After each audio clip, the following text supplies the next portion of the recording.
Hello, Gordon. Looks Hello, like Andrew. it's number three, Number three, indeed. It's number flying three of the by. podcast, and to celebrate, I have an alcohol-free gin and tonic delivered gin and delivered by Mrs. Whitehouse. So, She's looking after you well. yeah. Oh dear, look at that. Mm. And it's definitely alcohol-free. So, the podcast is episode three of what were we calling it? Neurodivergence, Yeah. more than a label.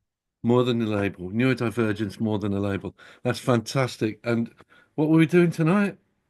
We were going to talk about PDA, pathological demand avoidance. Brilliant. Right. Pathological demand avoidance. I'm Andrew Whitehouse, and this is Gordon Forsyth, and we're going to be talking, just two old lads talking about pathological demand avoidance from a point of view. Well, you've got a special connection to PDA, haven't you?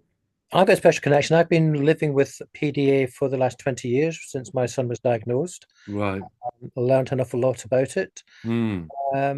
and made countless and still making countless mistakes along the way. Yeah, I bet you. It's easy done, isn't it?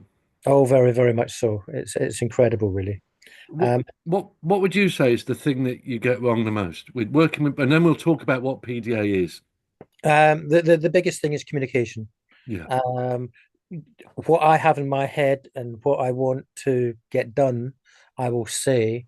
And what I have learned is I have to say things in a completely different way, yeah, and changing parenting styles completely yeah, just to allow them to function. yeah. Um, and it's been hard.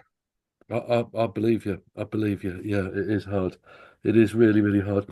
Well, obviously, I'm a professional working in the field, and I'm going to say one of the few professionals working nationally in PDA.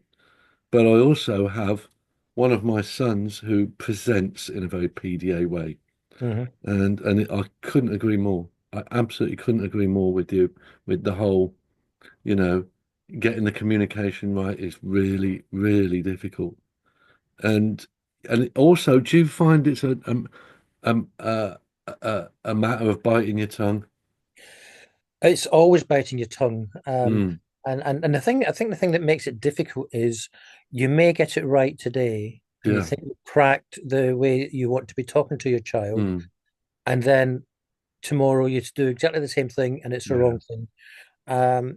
You're never going to necessarily win the battle of being on top of. no, It's a matter of being understanding that if your child comes across as defiant when you're asking them to do something, it's yeah, because they're actually struggling, but they can't communicate that in the way that we would like. no, I agree. I agree most wholesomely. Absolutely, couldn't agree more. The um, the other thing about um, that communication with young people, as I've learned as well, is I think biting your tongue is more important to me than the communication, actually.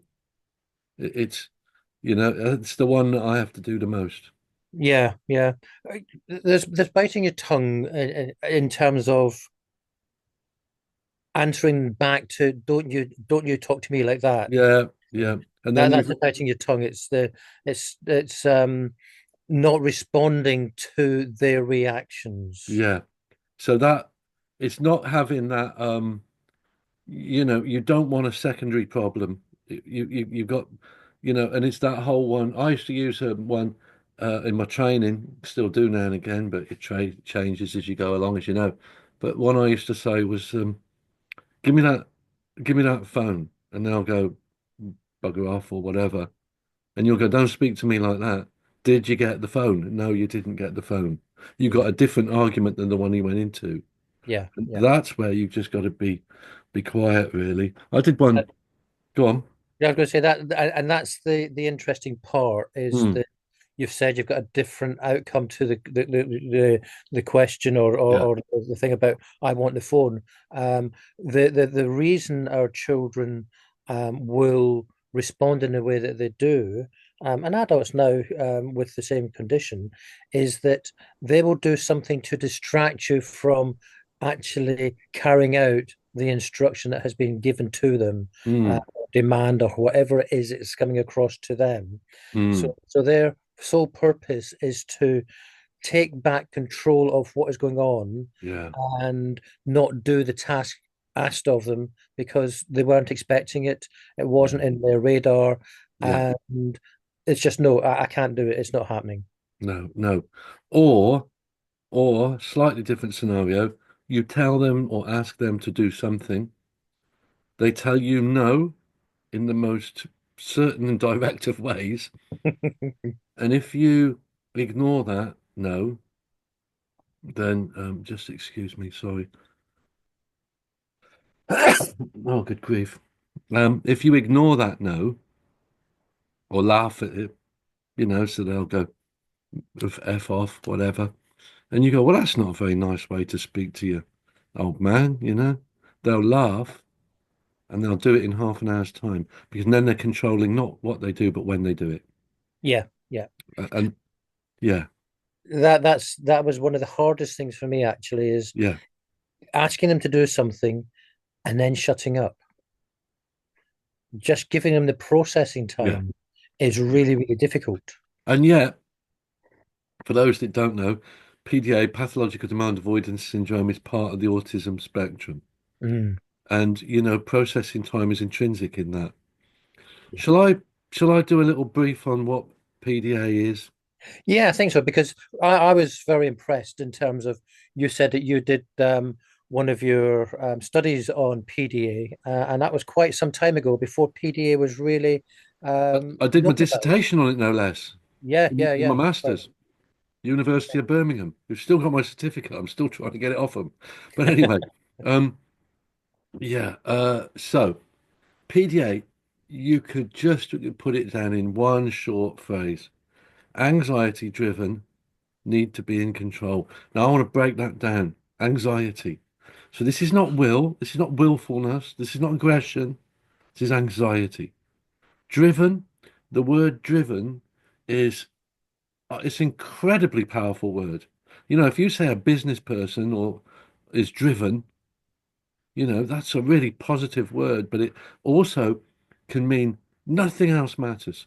Yeah, They are driven to be. So anxiety driven to be, and I'm going to slip into a bit of French here. Anxiety driven need to be. To be. Now that's interesting because the French have the word to be is être, and it means a state of being, control. So when you put all that together, anxiety, driven, need to be in control, that's that's absolutely incredible. Really, really powerful. Now, the other part of that, anxiety driven need to be in control, is I meet a lot of people, particularly in education, who tell me we have a child with PDA. yeah, And my first question is, do you know what PDA is? Because PDA has become a bit of a buzzword. I mean, you rightly said when I studied it, no one had heard of it, no, But anyway, um, so they go, oh, and generally they don't know what it is. So what I'm going to do, there's another condition called ODD, and that's oppositional defiance disorder. So the difference between those two, ODD is a straightforward refusal. No, not doing it. PDA is the manipulative refusal. I can't do it. I've got a bad leg. Um, I can't do it because I need to do my homework, or mum said I need to get my sandwiches made, or whatever it is. But there's always a reason, and the reason is always feasible. I need the toilet. yeah. And so, or as one that someone very close to me once said, uh, I can't do it. I'm a pig. Pigs don't do dishwashers. And that's where it's at. And quite often they'll go, oh, it's both of those. Sometimes it's the ODD presentation. That's the next study I need to do. And sometimes it's the PDA. Sometimes it's straightforward refusal, and sometimes it's the manipulative PDA uh, refusal with what a bit of gaslighting mixed in as well, isn't it? That's Yeah, another one. The gaslighting. I asked you to do that. No, you didn't. And you think you're going crazy, right? yeah, yeah. So does All that the time. fit with you? It does fit with me. I mean, Sam was. I would sort of find it, and it would be a matter of, can you do this or go and do that, and then he'd be very clever and just try and keep you there talking to try Right, and get you to forget what it was I was asking him to do. right, That wouldn't work, so change the subject. Change the right. subject. Oh, that's a good one. Changing the Yeah, subject. Can yeah. you just hold there again? I just um, That's a very dashing picture of you, Andrew.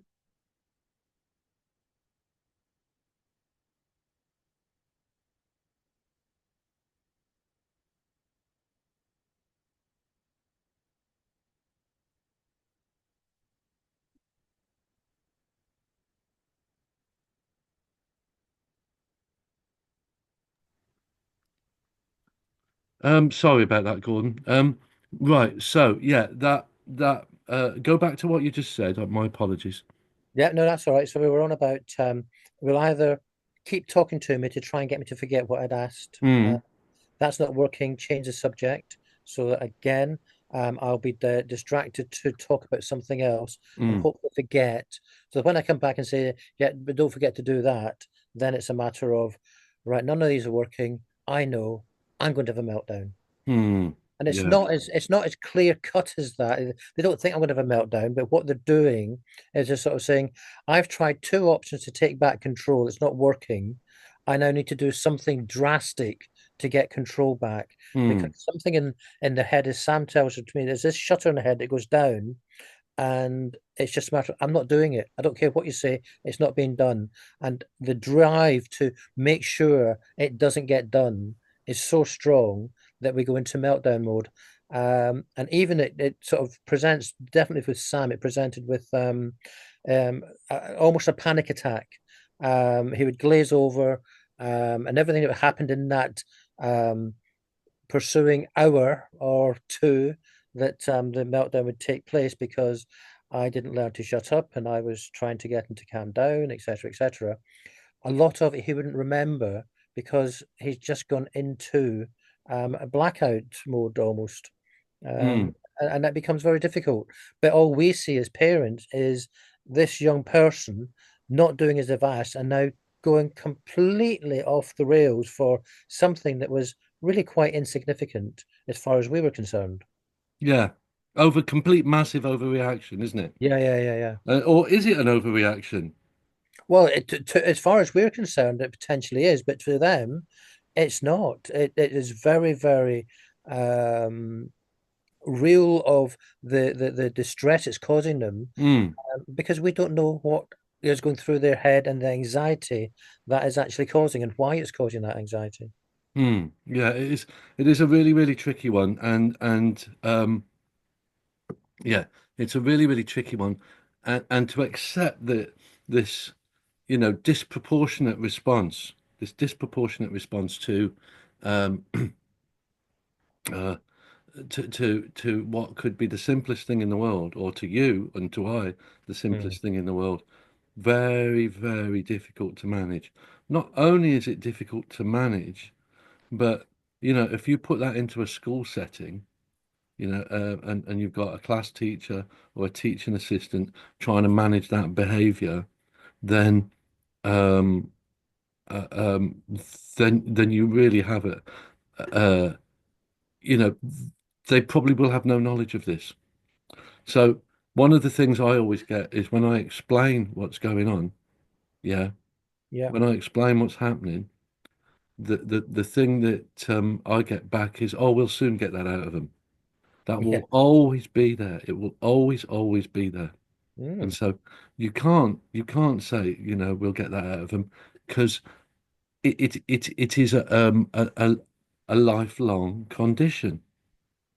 It is a lifelong condition, and it's something that is going to cause them tremendous pain Mm. along the way. Yeah.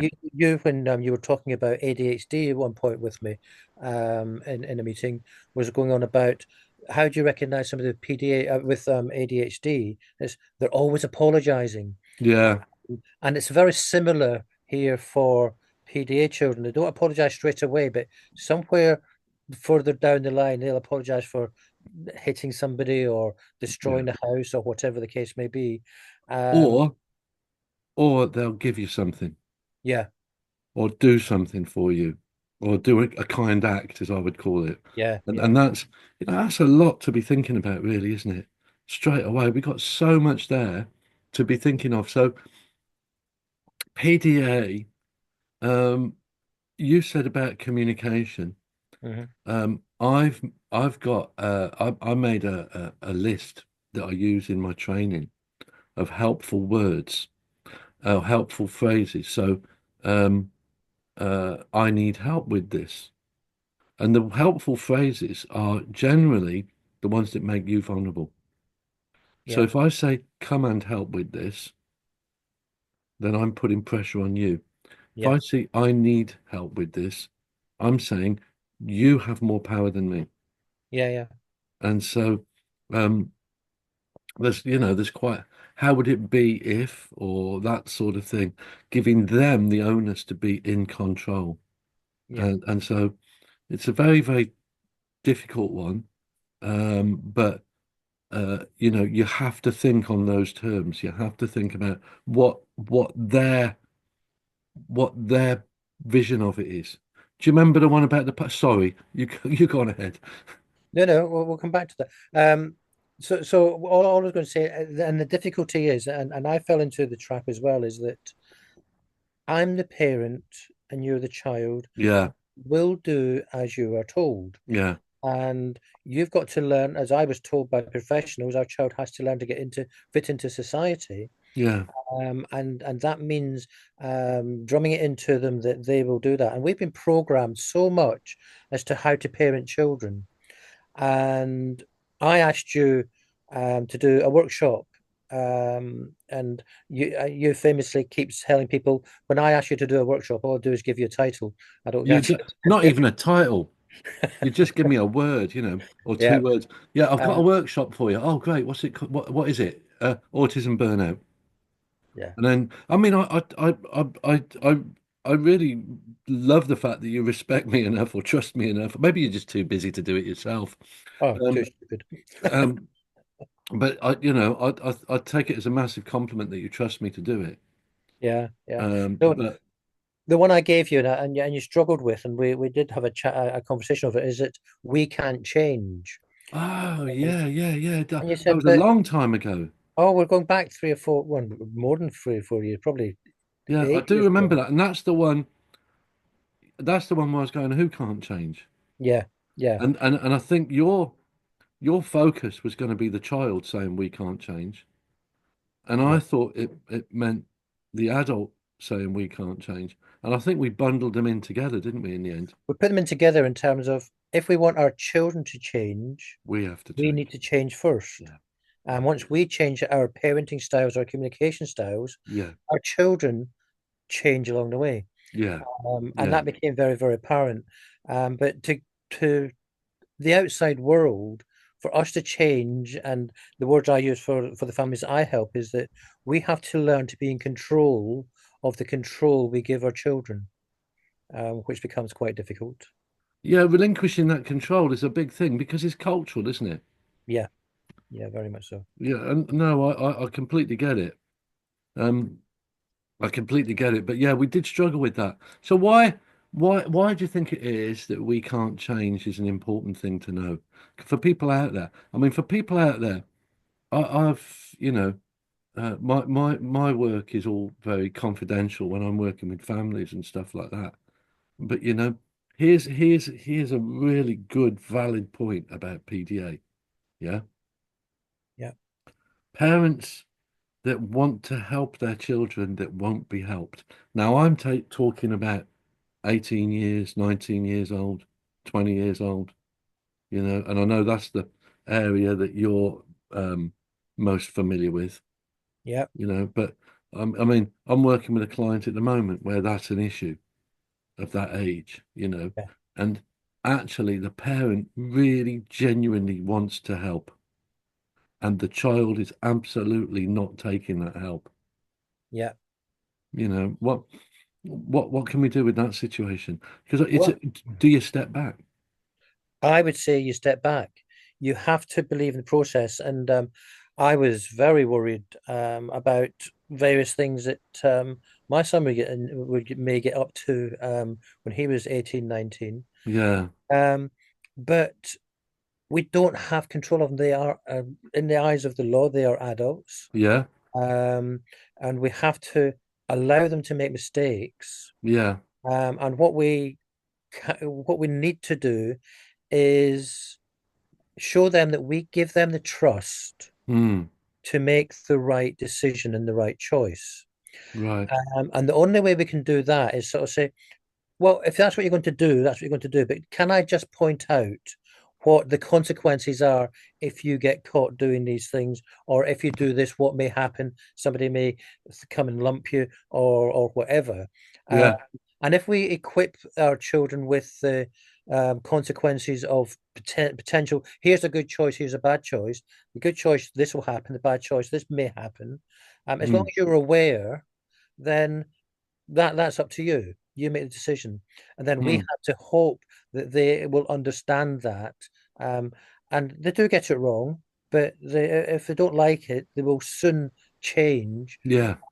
And what we have to be there is we have to be there to pick it up and sort of I say, know, and that's the difficult bit, isn't it? Because you can cause a lot of damage by not doing the right things in a yeah, short period of time, and that's what I'm talking about. For example, you know, um, they've got a job, maybe, yeah. So they've got a job.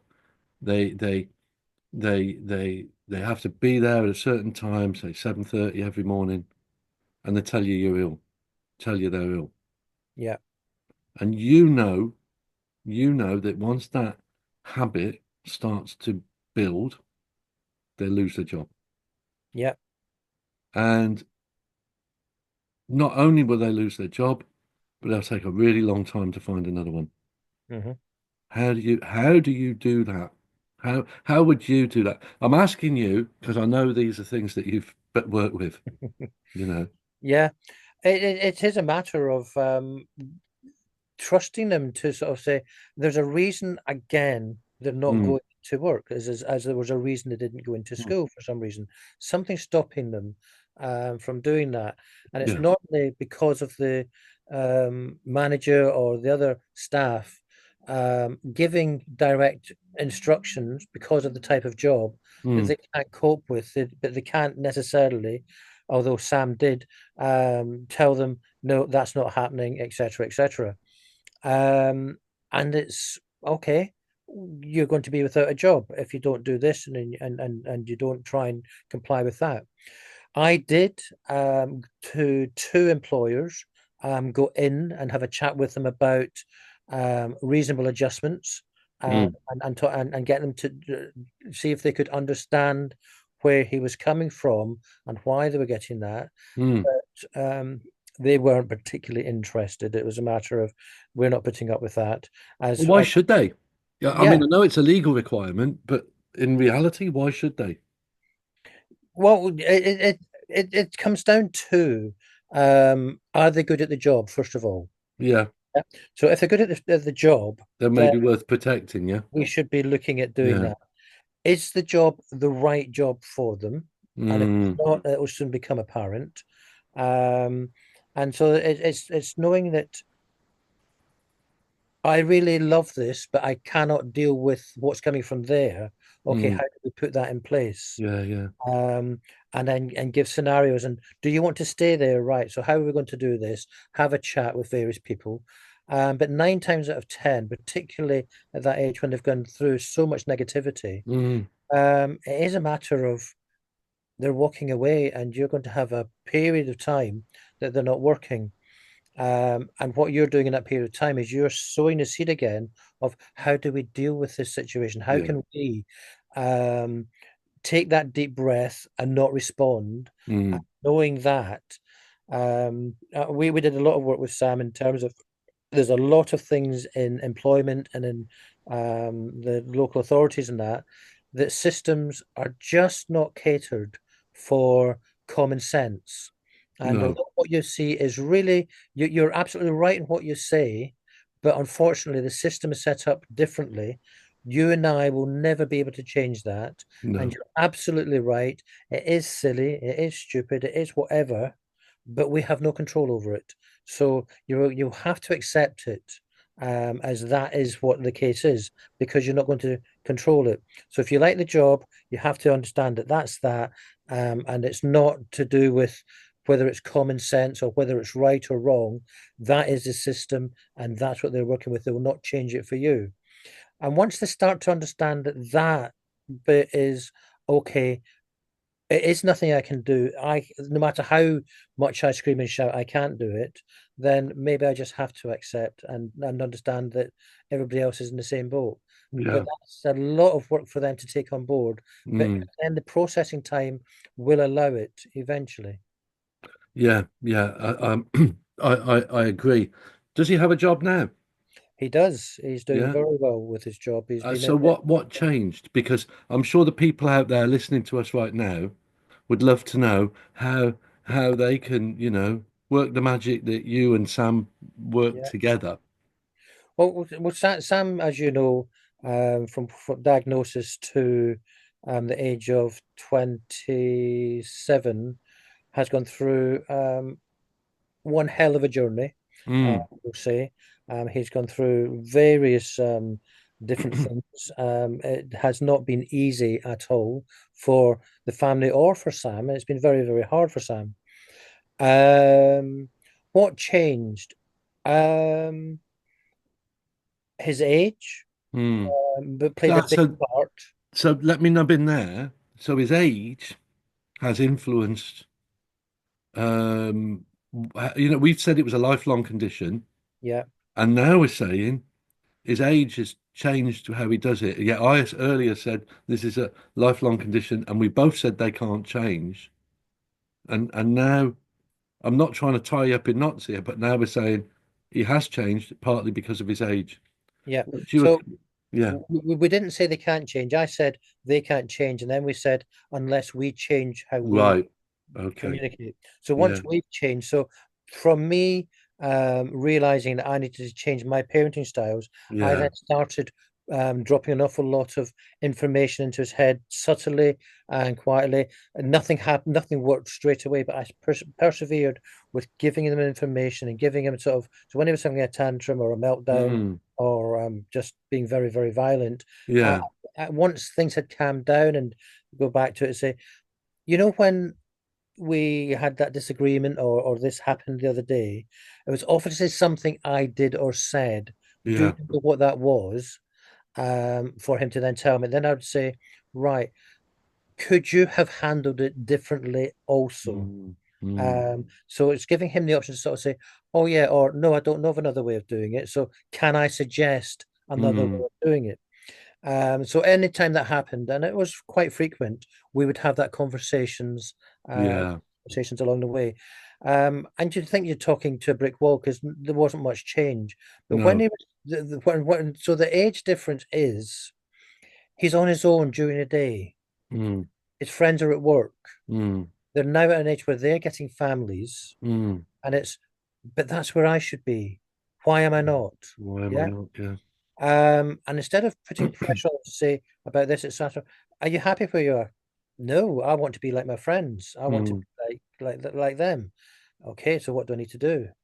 Well, you need to be getting a job. You can't complain about the job all the time. You can't tell the bosses that they're this, they're that. And yeah, so over time, again, he's talking to himself. He I listen to a lot of self-help tapes. Listen to a lot of Les Brown and Bob Proctor and things like that, which I thought was very, very interesting.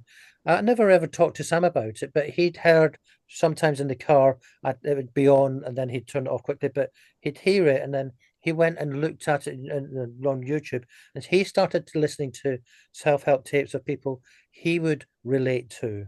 Right. Okay. He was getting that in from somewhere else. And a lot of people are saying that only you can change you. Nobody can change you but Mm. yourself. Uh, Yeah. so he now started to work on what do I need to do. Mm. Every day is still difficult for him. He has to take lots of deep breaths. There'll be a lot of phone calls or shouting to try and get rid of his aggression out. So we give him an outlet, and we've always said, if you need to vent, phone us, and we just Mm. let him vent, because we know he's struggling, and to put in place what he's doing now, Mm. it does cause him. It's still that shaky bottle at the classroom, going home and then blah, but he does it before he gets home after work, and he has the vent. So Right.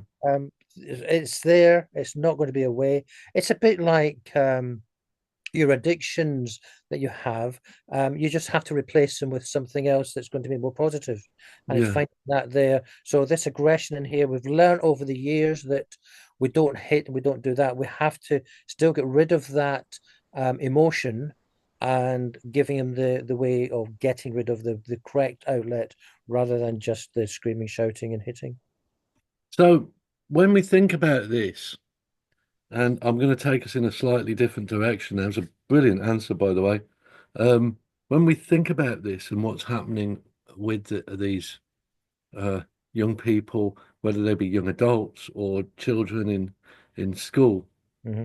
um, I sometimes find it helpful to liken it to it is on the autism spectrum, but to make those comparisons of the autism spectrum. Hmm. And one of the key ones in there is the obsession, what we call special interest spins, whatever you want to call it, Yep. the obsessional behaviors. And I often say if you take away the obsession with Star Trek, Doctor Who, fishing, whatever it is, you know, if you take that away and replace it with an obsession with being right, would that, Yep. how does that sit with you? Well, I think Sam's obsession was I'm right all the Yeah. time. And so Well, he, this is why I'm getting a little bit of this in my own life. yeah, yeah, he is right. Everything he says is right. And then Mm, have the arguments, um, or you try to have an argument. mm, Actually, you think that's very logical. I can't really argue with that. yeah. Um, and then it's a matter of, but do you have to be right? Is being right the answer? Yeah. And I So think, although we've got the obsession, we have to then turn around. Being right isn't always the right thing. It's a matter of what is the situation, yeah, because being right is just one person's perspective, yeah. and we have to sort of say, is it somebody else's? What's their perspective? Look at it from their point of view. And when I've always talked about the why. The why has to be very, very strong if Mm, we're to get them to do something. And if we can show that as to the other person's perspective, you do need to look at that. Well, I don't care about theirs because I know that what I'm doing is right, what I'm saying is right.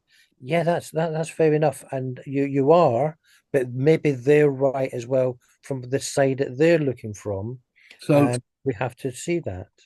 so would you say that being right is linked to theory of mind? Oh, without a doubt.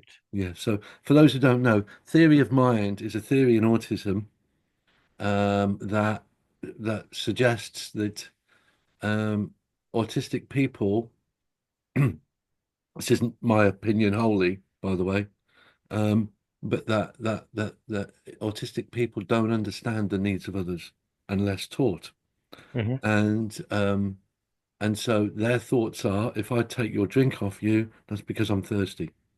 The fact that it's your drink is irrelevant, and that business with if I'm right because I'm right, Yeah, yeah, and I've got no space anywhere for your for your opinion and your wrongness. yeah, yeah, So yeah, yeah. interesting. And again, the rightness is again from where they're learning things from as well. And so if they hear something for the first time and it makes sense to them, and it could be wrong information, but they're not aware it's wrong information. That information stays with them, and because it made so much sense, it's right. And if you try and then take them away from that as being wrong, you've got no chance. There's no point in fighting it. It's then subtly and slowly showing them another angle to work from without Yeah, taking the wrong. Have you yeah. thought about this? Or I came across this. What do you think? See, famously, the theory of mind thing is all about the empathy. And what I have witnessed within the work that I do is that empathy can be taught. Hmm. And may not be natural empathy, but it's there. And I see it a lot, very helpful young autistic people who will do certain things for you, and try and help you out.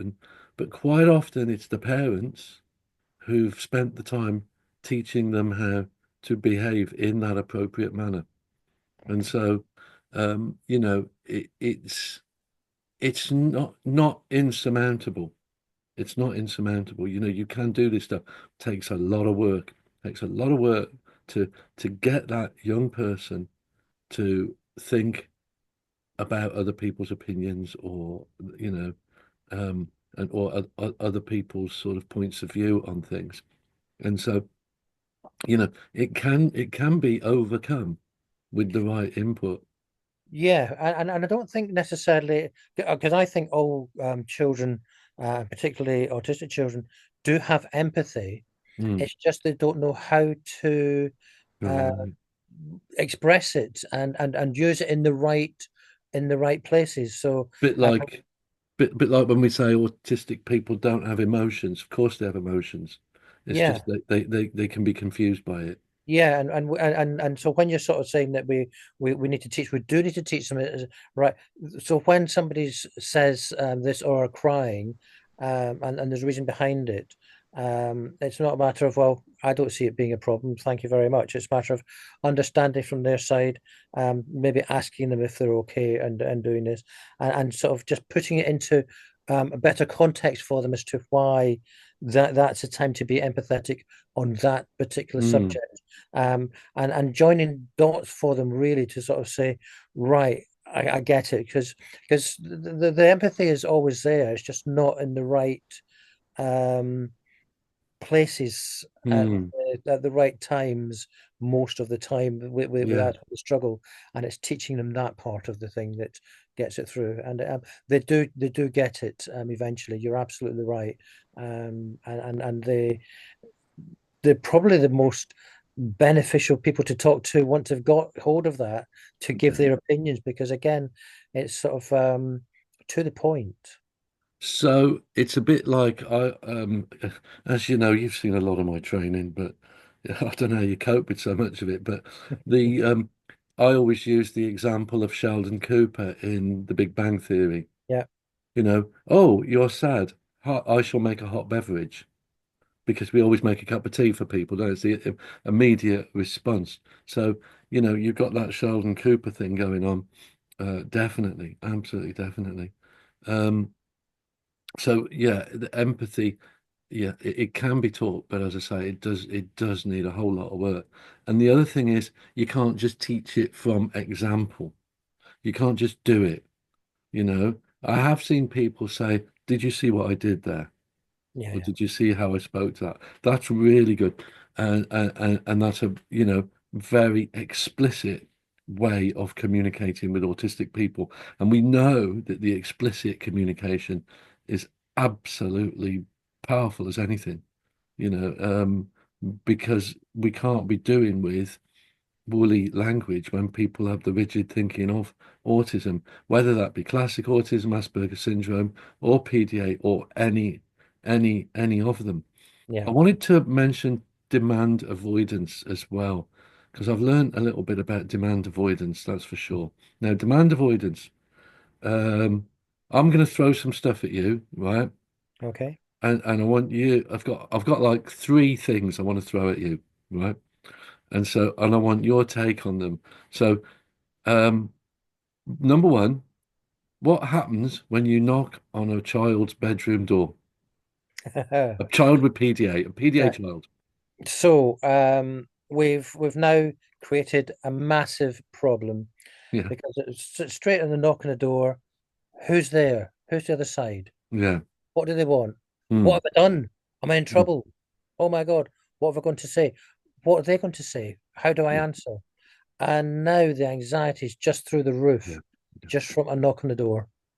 yeah. And we hear, what do you want? And now we're into an argument. Yeah. And then there's an argument. And I think what I would add to that is the very act of just knocking the door is a It's a demand. demand. Yeah. It's a demand because they're knocking on the door because they want something.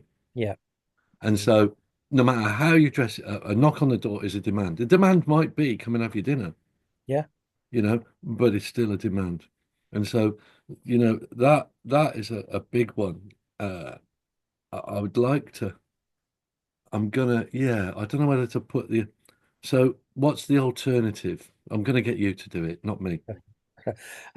So we would use text. Yeah, send a Um, text message, send a Send a WhatsApp. text saying, need you Absolutely. to come down in 5 minutes for tea or whatever it is you want to do. Yeah, Just to let you know, we're going to be doing this in a few minutes. But text saves a lot of arguments right. along the way for us. So Um, let's talk about control, right? yeah, So you've sent a text, or let's say a WhatsApp, and you get your little grey ticks, and yeah. then when they've read it, they turn to blue ticks, or do they? Well, yeah, now me and ticks, I didn't know that they existed as such. Well, did you not? So let me tell you.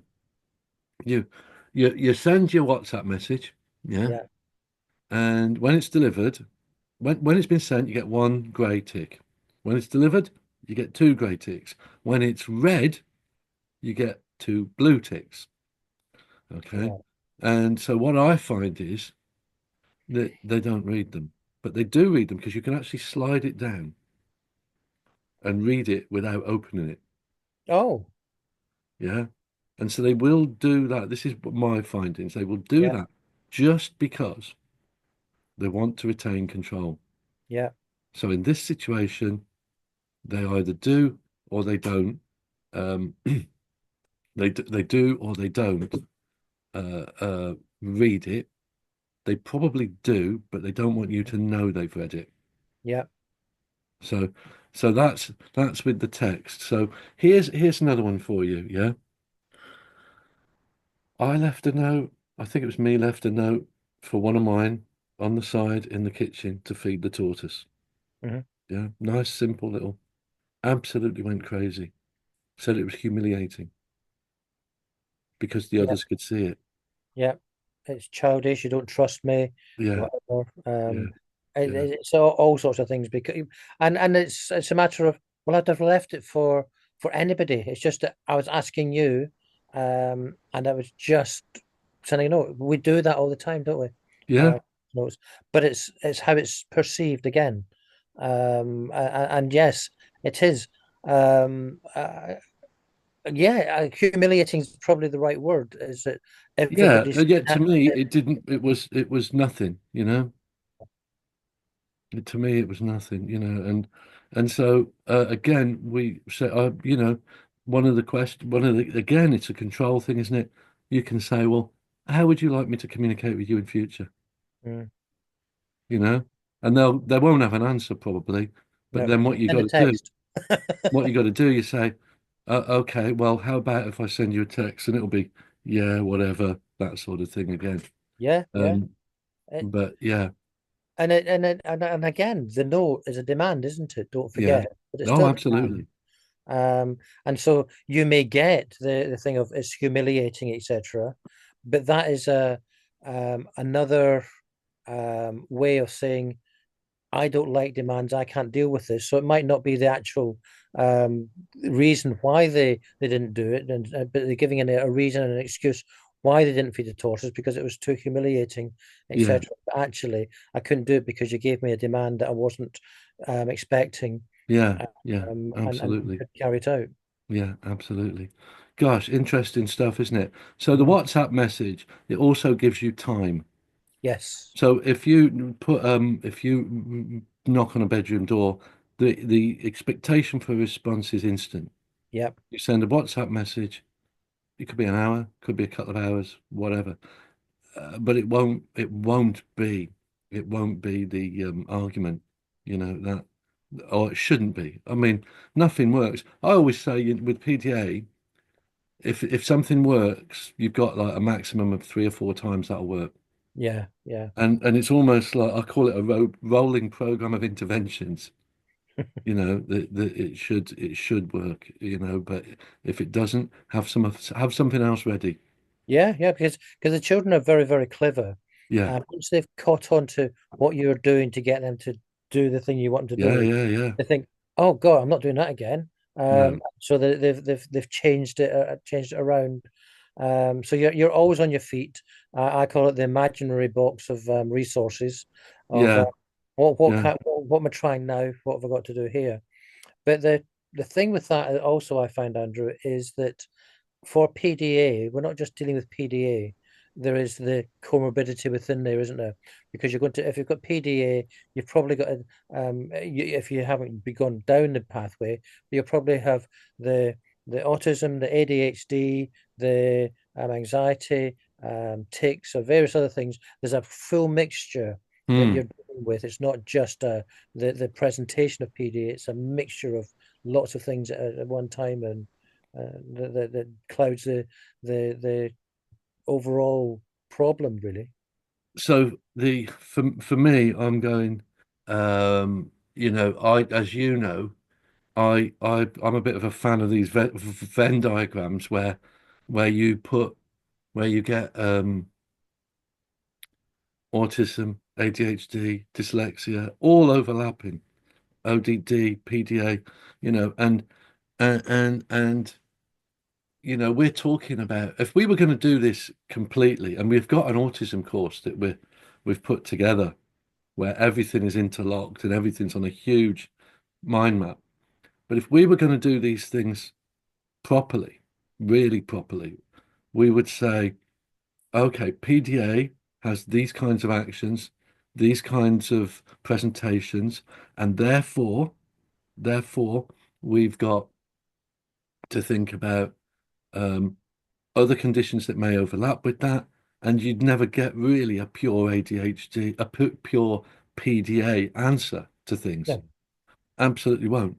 But you can't really do that. But what we do say is we've talked all about PDA and we're continuing to talk about PDA, but one of the things that we need to know and need to remember is that PDA, hang on, I've got to get this right. PDA, whether it be on its own or alongside other conditions, 3, 4 conditions maybe, PDA definitely has to take second place. And what you really want is to look at what are the needs of the young person at that time. Hmm. So meeting need is far more important than PDA. And the PDA, you know, a lot of people don't fully understand PDA. As you rightly said, it's even now it's in its infancy as a recognized condition. Many local authorities don't recognize it, etc., etc. Most local authorities don't recognize it. And yet we we have this it's the words are being bandied about, and the only way you can give an accurate intervention is by meeting need Yeah. and almost ignoring the name of PDA. And Yeah. like for example, sorry, I'm just going No. to follow through with that. I hear people say, "No, what is that? Is that the autism or is that the ADHD?" Don't matter. Uh, 19, I think PDA. Oh, I can't remember the year we discovered it, but put it this way, yeah. Um, 90 years ago, nobody knew the word autism. Yeah. 90 years ago. These people were there. We were civilized society, 1930s. There's no, and again, ADHD was 1960s, 70, I think, or around about that period. Again, didn't mean we didn't have kids bouncing around all over the place, being ADHD. And we have to remember that with PDA. And the other thing, sorry, it links in with that, is we're getting there. Now, my point there is ADHD 10 years ago, maybe, yeah, say 10 years ago, I would say 10 years ago. 10 years ago, if you were a teacher and you were told you're having an ADHD child in your class in September, you'd have no sleep in August. You'd Mm. be terrified of the fact, what's this kid going to do? What they're going to damage? How they're going to speak to me? But we're so good at ADHD now. We put in the learning breaks. We do all the stuff. And what, and all the other things that we need to do for ADHD in most cases, many, many cases. We're going to get there with PDA. We are going to get there with PDA. And no doubt there'll be something that replaces it. But but we are going to get to that point where PDA is a thing. We understand it, we understand the language, and we'll put things in place. And I think the world of education, in certainly in that sort of boots on the ground situation, is very adaptive and very, very good at learning these things. There's a lot they're not good at, and there's a lot they're good at. And I think understanding these kids, I think people learn fast. Well, I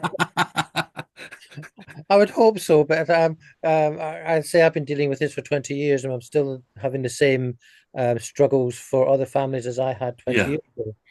And I think the hardest part is we will know as parents is that you are deemed to, if you give in to your child and let them give them the control in that, you're deemed to sort of say, you're just going for an easy life, you're letting them do what they want, etc., Mm, etc. You're going to be criticized left, right, and center by family and friends and then professionals.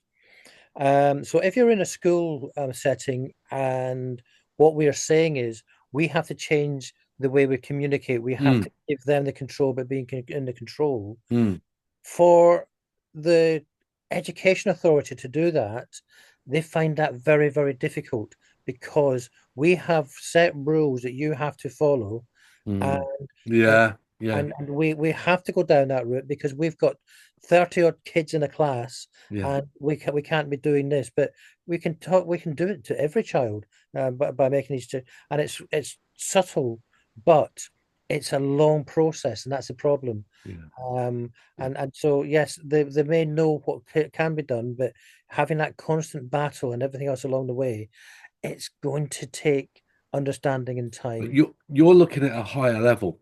I'm looking at the actual boots on the ground class teacher, you know. Having said that, I've got a client who I work for, and he was trying to explain something to me. Now he's aware that I've got ADHD, and he tried to explain something to me, and he said, "Oh, I forgot you've got ADHD." And he did all that. He looked straight at me. He spoke slowly. He left gaps, and I thought I just wanted to knock his block off. Because it was so, I'm going to say, patronizing. Yeah, yeah, So patronizing. And the kids pick up on this. The kids yeah, pick up yeah, on this. yeah. They absolutely do. And that patronizing way of doing things. The other thing, of course, is choosing your battles, isn't it? You've got to. There's Mm. a lot of things you're going to have to let go. You'll never win. No. You'll never win.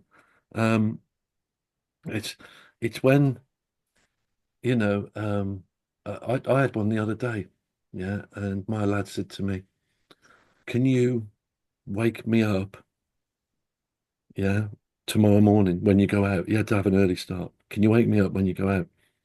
So it was about 6, I think I had to wake him up, and I was going out at 6 to do a job. And so I said, "Okay, yeah." And I banged on his door, and he went, "Yeah, all right, yeah, I'm awake, yeah." And I thought, he's not, Yeah. he's not. So, but I can't hang around. I've got to go to work. So I drove off and I was on the road about 20 minutes, rang him on the hands-free and said, just reminded me, I'm up, you don't trust me, la la la. No problem, son, put the phone down. He might want an argument. I don't. I don't have to have an argument. That's my right. Hmm. You know, my choice is not to have an argument. It is not for someone else to say, you're going to have an argument at this point. Yeah, yeah. You know, that's just not, it's just not fair and it's not right. And, I suppose what I'm saying is, to parents, if you want to step away, step away. You don't have to engage with this stuff. And it goes back to what you said about, you know, keeping jobs, being on time for work, all that sort of thing. You don't have to be part of that, you know. No, no. But we also have to, in my opinion, be aware of the anxiety that's there. So I'll give you an example. You know I always answer the phone to Sam where possibly can. Yeah, yeah. But because of how he's been doing so well so lately, on a Monday and Tuesday when I'm in the office and that, I won't answer the phone necessarily straight away now.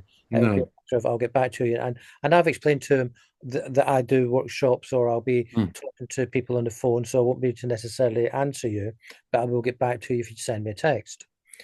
But just over the last couple of weeks and that, he's had a few health issues, etc.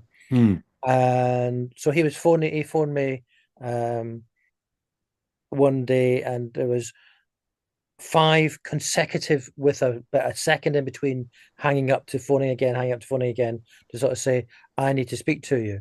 And I was delivering a workshop at the time, and I said, I'm ever so sorry. I think I have to answer this. If you don't mind, yeah. take a break. And I went and answered it. And it was, I'm getting really sick and tired of you not picking up the first time I phone you. Yeah. I expect you to pick the phone up if I phone you. Bearing in mind you've both got jobs, right? Well, sort Yeah, of. I mean, you both got work to do. yeah. So I Yeah. said, well, Sam, I was in the middle of a presentation, and he says, I don't care, Dad. He said, you tell people that when you're starting a conversation, whether it's a phone call or a presentation, if my son phones, I have to take the call. He says, you tell them before you start, then they will know that if I phone, Mm, you'll be taking the call. I said, but it's not always possible. He says, no, you tell them. Now, yeah. I could have gone into a lot of different things of to sort of say that's not really acceptable, etc. But Mm, at that time, his anxiety was talking because he was worried about his health. And mm, he'd just come back from the doctors, and I'd made him 5 calls, and he wanted to tell me what happened at the doctors. So, on that, although the control was there, it was, I have to get this out. I have to tell you. I can't wait. And how dare you not answer the phone the first time? So now I'm going to take control, and I don't want to be in this situation again. yeah. This is what you will do. He phoned me up this week. Sorry, I couldn't take your call. Oh, that's all right. It's not a problem. Yeah, well, that's like I was saying at the beginning, they might not say sorry, they might not apologize for their behaviors, but they will find another way. Yeah, They will yeah. find, and that's, oh, it's no bother, it's okay. You know, I the one I get is you're really great, you're good to me, da, da, da, yeah. But I don't think that this is PDA. In fact, I know it's not PDA, but can I just tell you a little trick that I've got Hmm. for calming down the PDA young person? Greg's. We get in the car, we're going to college. I'm getting the abuse. I say I need a coffee. We pull in, we get a coffee, and I say, "Do you want anything?" Grabs four sausage rolls, and we're back to sort of the hangry. The hangry thing is, and I'm sure, somewhere down the line we're going to find out that that's a PDA thing, aren't we? Potentially, I think so. Yeah, Because we've got it with ADHD because of all the hyperactivity. It's burning it all off, isn't it? yeah, yeah, yeah. Gosh, So goodness me. it really is exhausting for them, Yeah, um, and it's exhausting for the parents yeah, because we are always going to be knackered and tired because yeah. we're always having to be trying to be one. Something on the go. Always something on the go. and we will get abuse. Yeah. We You will get abuse without Mm. a doubt, and Yeah. it's learning not to take it personally. Um, but how can you not take it personally? Because it's directed personally at you, Mm. although it's not personal. So therefore, you've got a battle there in your own head. Uh, Right. then it depends on how you've been brought up as to how you're going to deal with that, and the conflict and everything else that goes on in your own mind, and Mm. second guessing every time. It is very, very difficult, and I don't think unless you have a child with PDA or you have grown up with a family with some of that and seen the journey Yeah. to understand that level of um, relentless bombardment, really, Yeah. it's really, really difficult. And parents should really be aware of how well they cope, even if they think they're not coping, they are. And I think that's very Yeah. wise words. We're coming up to the hour now. So the Mm. big question is you've described that parent and what they're going through. What can we do? What can they do? Who can they phone? Ghostbusters? Indeed, indeed. Yeah. You've got to talk to other people that have gone through it. You've got to be able Yeah. to talk to So that. I think what I meant was, how can they get hold of you? Oh, sorry. So, I mean, you're right. You've got to talk to other people, but there may yeah, not be any other people. The amount of people I know who don't have community, yeah, you yeah, know. So, yeah. you know, So pack, can we go to pack, Pact? yeah, pack support at Mm. hotmail.co.uk. And Pact Pack is is spelled Paact. yeah, Pact support at Hotmail. indeed. You've got packed family Pact at family. gmail.com. And that's the subscription site, isn't it? It's a subscription site, and you've got the email address attached to that as Yeah. well. Yeah. Yeah. Yeah. So yeah, these two areas certainly get in touch with me. And if you're in education, get in touch with me. And so it's whitehouseandrew at hotmail.co.uk. And it's Andrew White www.andrewwhitehouse.co.uk on the website that's embarrassing and needs a bit of an update, but it has got a contact form on there. So as a parent, Gordon, Hmm. final piece of advice. It can be something you've spoken about before, but some other thing that what's the one thing? Validation, Yeah, validate if your child says something or whatever yeah, that they're struggling with or they've yeah, yeah, interpreted yeah, it, validate it, and then um, go on and give other alternatives. I think if we don't validate their yeah, concerns, we're in for a bigger shout. They need to know that they've been heard and that we yeah, understand where they're coming from. Even if we're then going to give a different answer, we have to feel, I understand that, I get yeah, it. Um, can I look at it a different way, or and getting their um, permission to talk about it in a yeah. different way, sort of thing.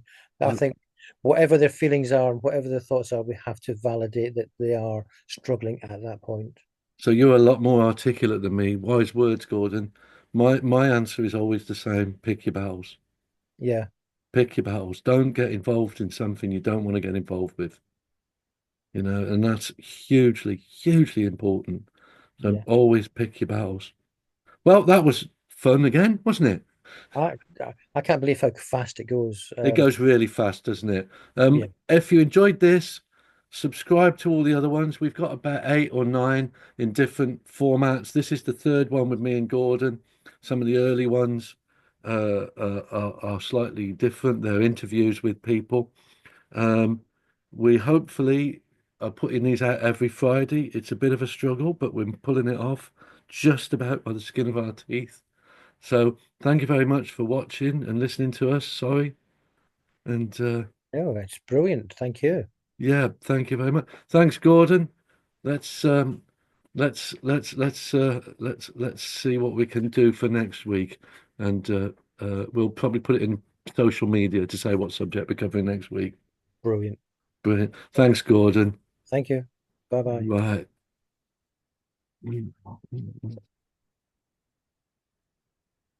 I don't have to make this stop. Oh yeah, there it is.